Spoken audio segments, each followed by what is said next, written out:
부인과 환자들 중에 보면은 이제 저희가 또 폐경기 여성들 많이 보게 되거든요. 네. 그러니까 폐경기 여성이 되면은 일단 남성 호르몬이 증가하는 바람에 네. 몸의 체형의 변화가 꽤 많이 오게 됩니다. 네. 그런 상황에서 다이어트에 대한 그 니즈가 굉장히 많아지는 것 같더라고요. 네.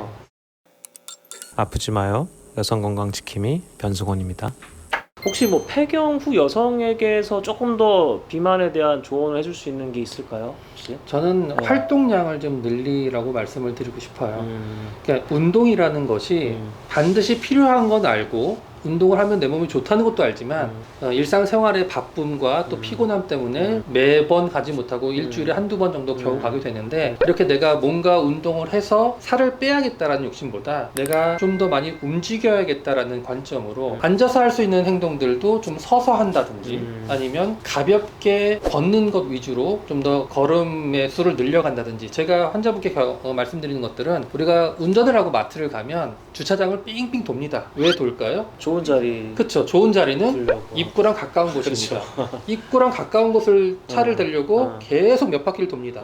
저는 주차장 진입로에서 가장 가까운 곳에 주차를 하고 입구까지 걸어가시라고 말씀드립니다. 일상생활에서 그런 것만 바꾸어도 내가 몇 보 이상을 더 걷게 될 거고, 그리고 한 10층을 기준으로 10층 이하이신 분들은 계단을 통해서 올라가시라고 말씀드립니다. 그런 식으로 내 생활 습관 내에서 내가 활동만 좀 더 많이 해도 에너지 소비가 많이 될 뿐만 아니라 운동도 효과가 분명히 있다고 보고요. 운동을 만약에 한다고 한다면 꼭 헬스클럽을 가서 러닝머신을 뛰고 이럴 게 아니라 내가 평상시에 안 쓰던 근육을 사용하는 쪽으로 사용해 보시는 것도 좋을 것 같습니다.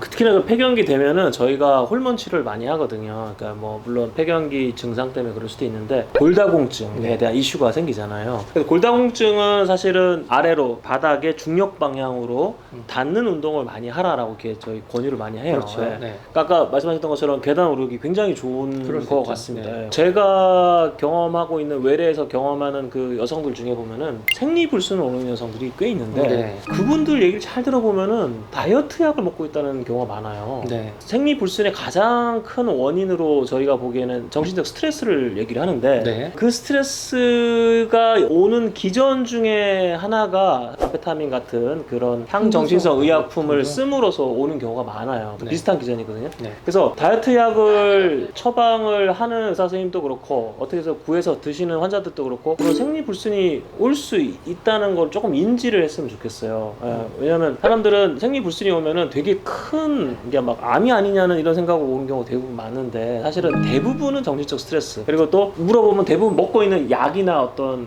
음식들 때문에 그런 경우가 되게 많거든요. 그래서 저는 그런 거 경험을 많이 했었는데 선생님 보시기에는 어떤 그런 가능성 혹은 뭐 그런 환자 경험이라든지 만약에 그런 일이 발생했을 때 다이어트 약이나 혹은 약물 조정이나 약물을 일시적으로 좀 중단하는 게 도움이 될지 이런 네, 거 반드시 필요하다고 생각이 들고요. 비만으로 오시는 분들 중에 많은 분들이 저에게는 말씀하시기는 체중이 늘었다, 뭐 힘들다, 피곤하다, 관절 어디가 아프다라고 말씀하시는데, 조금만 더 깊게 들어가서 물어보면 방금 과장님께서 말씀하신 것처럼 생리랑 관련돼 있는 그런 불편함도 굉장히 많이 있습니다. 물론 생리불순이 오는 가장 흔한 원인으로 아까 말씀하신 그런 스트레스와 관련된 것들 있고, 호르몬 불균형이 반드시 있습니다. 스트레스를 받으면 이제 콜티졸이라는 우리 몸에서의 스트레스 호르몬이 분비가 되면 내 몸을 지키기 위해서 맥박도 좀 빨라지고 사람을 흥분되게 만들면서 눈도 커지고 이런 쪽으로 영향을 끼치게 되는데, 아까 말씀드린 약물들 중에 이제 암페타민 성분의 식욕 억제제 성분들이 그와 비슷한 작용을 하게 됨으로써 맥박이 빨라지고 실제로 혈압도 굉장히 많이 올라가게 되는 경우가 있죠. 그런 분들에게 있어서는 약물 중단이 필요합니다.